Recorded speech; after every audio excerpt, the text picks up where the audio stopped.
Good day. I'm Arnold Torres, Ruben Navarrette. We discuss the Latino Paradox, this phenomenal growth of Latinos in the country. Everybody pays a tremendous amount of attention. All of this attention about that growth being resulting in political power, and yet reality is that we're very much in the same predicament that we were 1970s, 1980s. So today's topic is Sanctuary City the number one issue of importance to the Latino community? If you're in California, you would certainly think so. But based on the coverage that California is getting around sanctuary cities, you would think that that is the number one issue throughout the country for all Latinos. Ruben, who are we in the context of that issue now and the way it's being played?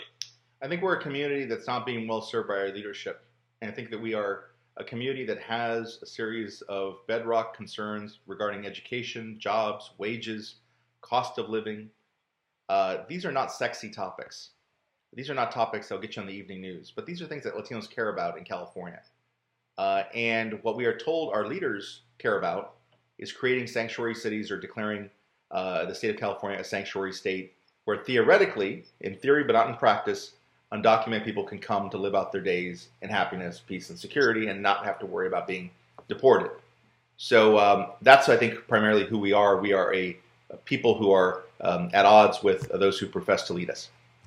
I think that we are people whose desperation and real need is constantly exploited by people who say they are well-intended and people who in some cases genuinely believe that they're actually doing something to help our community.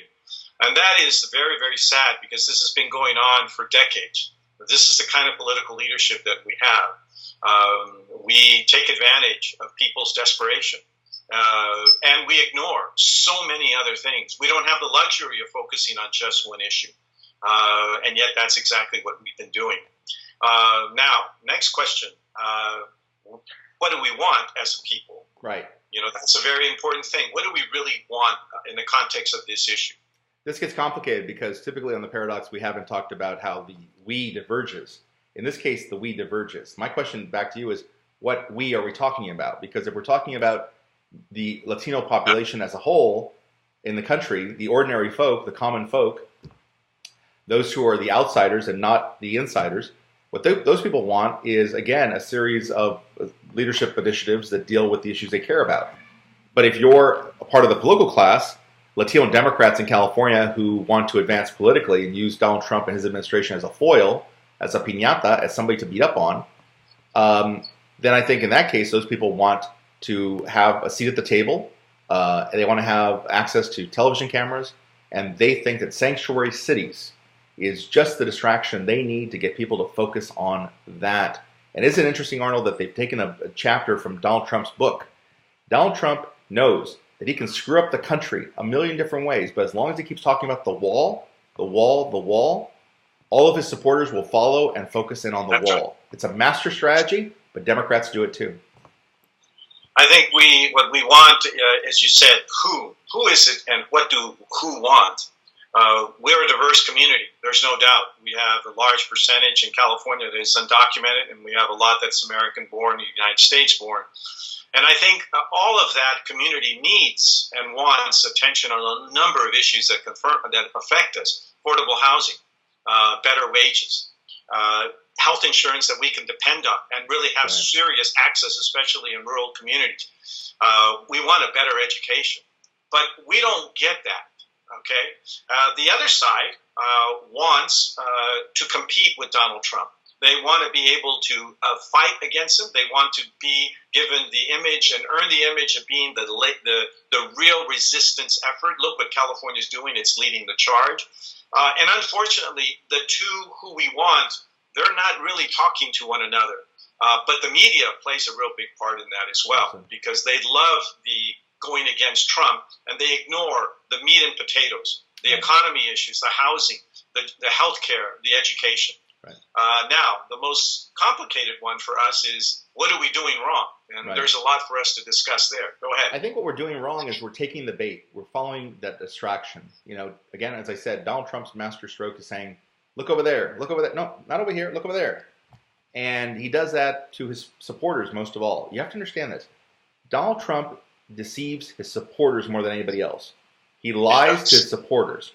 The big thing that people misunderstand about politics and politicians is they have this idea that politicians lie to the other side.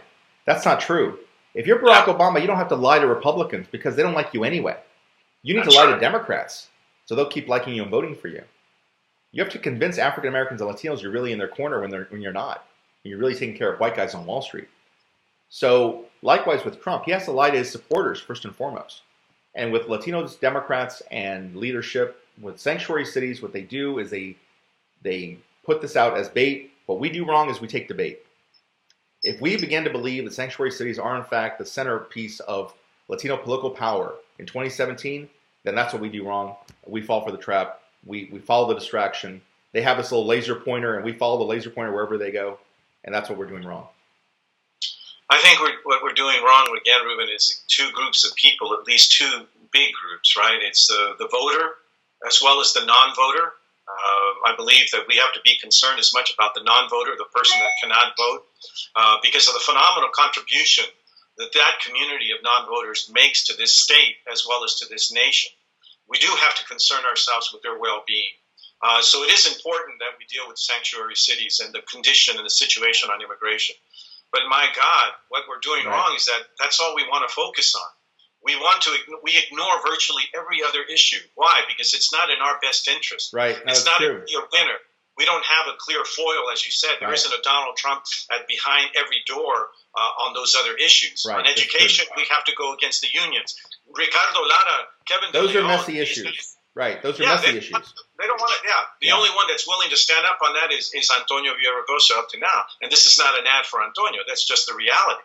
Right. And about housing. We don't talk about housing anymore. We don't talk about the inequality of income in this country. We don't talk about any of those things. We only talk about immigration. And specifically now sanctuary.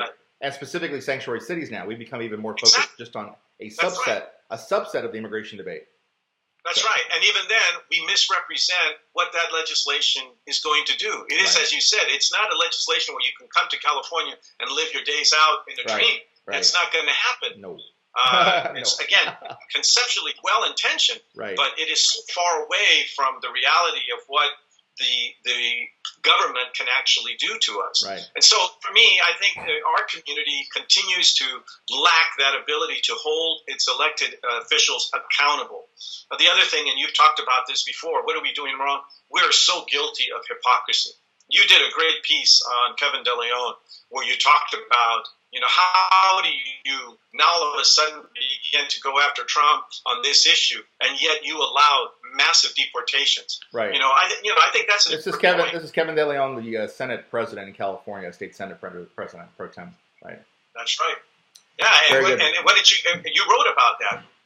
Yeah. What did you say? What were the points that you raised the most in that piece? Yeah, that typically Democrats did not get outraged when President Obama deported record numbers of people, detained children, split up families, did all these horrible things. Democrats were quiet. It's only now that Trump's in the White House that they've discovered this moral outrage. Well, Kevin actually, as you pointed out in one of your columns, turned around and went out and visited one of the children detention center and basically stepped back and said, you know what, that's an acceptable environment. So I think these are prime examples of what we do wrong, but the we is constantly, we're going to have to spend more time beginning to divide that we identify the we better. So thank you again, Ruben, for your great contributions. Thank you. I want to thank those of you who have listened. I hope that you do enjoy this show, and we welcome you to come back next week, and we hope that you'll comment on what you think about what we discussed today. Thanks a lot.